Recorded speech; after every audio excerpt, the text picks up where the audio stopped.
NAMM 2011. We're here at the SPL booth with Marty, and we're going to talk to him a little bit on the hardware side, then we'll talk on the software side. But we're going to start here with some hardware and find out a little bit about what goes into making some SPL hardware. Well, I mean, we've been doing this for quite a while now, and I think the thing we're most known for is that our design team thinks outside the box.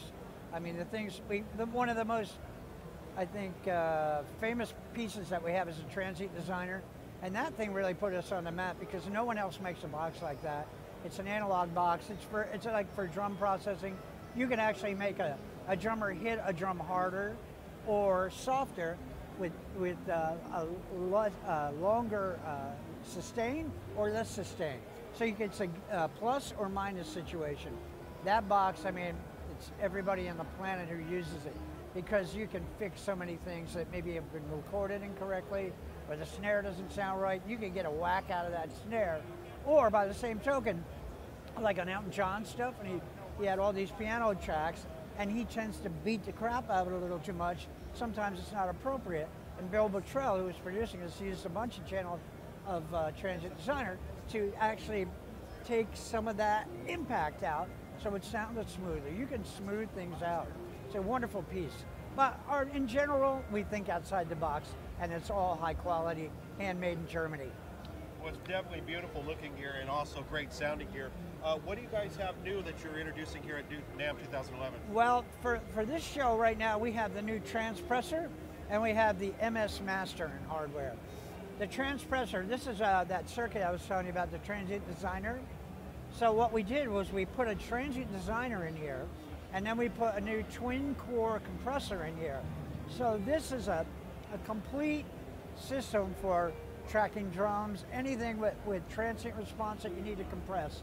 So this is fantastic for drums because you can control that attack, that sustain with the transients, and then you can use your compression with your makeup gain to zero in the drum sound you want. It's a great box. This one is unique.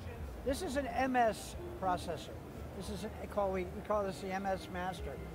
What's nice about this is, like, as a mastering engineer, a lot of people not quite sure what MS is. So essentially what it is, it's mid and side. If I have a track recorded and it's already done, and it's maybe ready for mastering or went to the mastering engineer, we can actually take we have an encoder and encoder in here, and we can encode all the mid information. In the MS world, mid means the sum of the left and right. So you actually put all that together. It's actually all the center channel information. Think of it that way, in terms of everything that was stereo that is in the center, that phantom. I can take that phantom, I can move the image a little to the right or left, I can turn it up, but more importantly, you see this insert here. What I've actually done is I'm sending the information to external processors, just the mid information or that center. So I can, even after it's already mixed, I can go in there as a mastering engineer and I can take the mid information, the center information, and I can send it out to a compressor, an EQ, tweak it. Just the mids. Just the mids, yeah. And then the side is like anything that was panned hard, left or right, for example, that, you know, the extremes. Then I can take a guitar that might have been panned that way, and I can turn it up, you know, after the mix. Turn it up, I can process it, and then what you do is then insert them all in, and then it plays back perfectly, but you've actually processed that after the fact by, isolating all the center channel information and all the extreme left and right, and we can process them and then sort of mix them. Now the digital circuitry?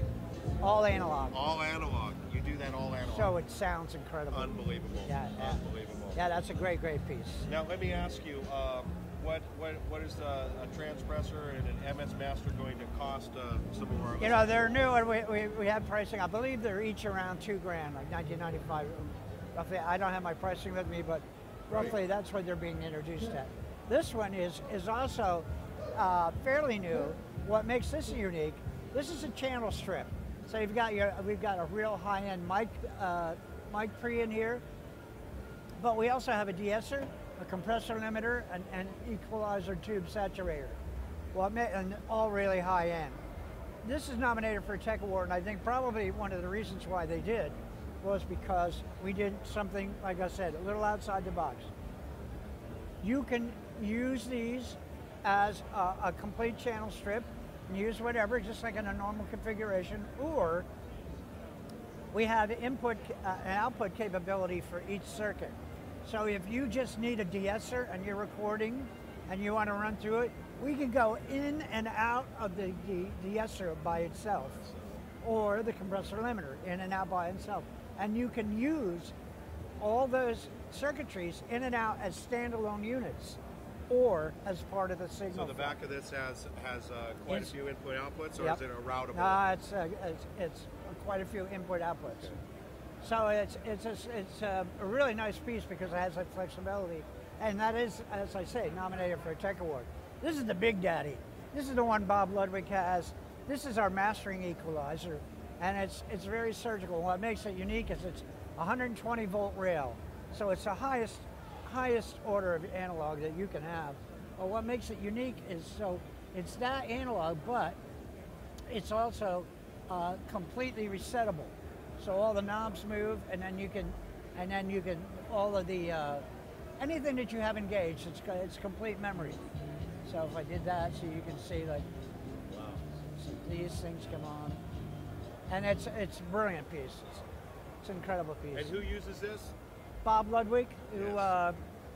We have quite a few people that use it. Bob Ludwig, Hans Zimmer, who a very famous film composer. Yeah, a lot of high-end guys. It's a brilliant piece.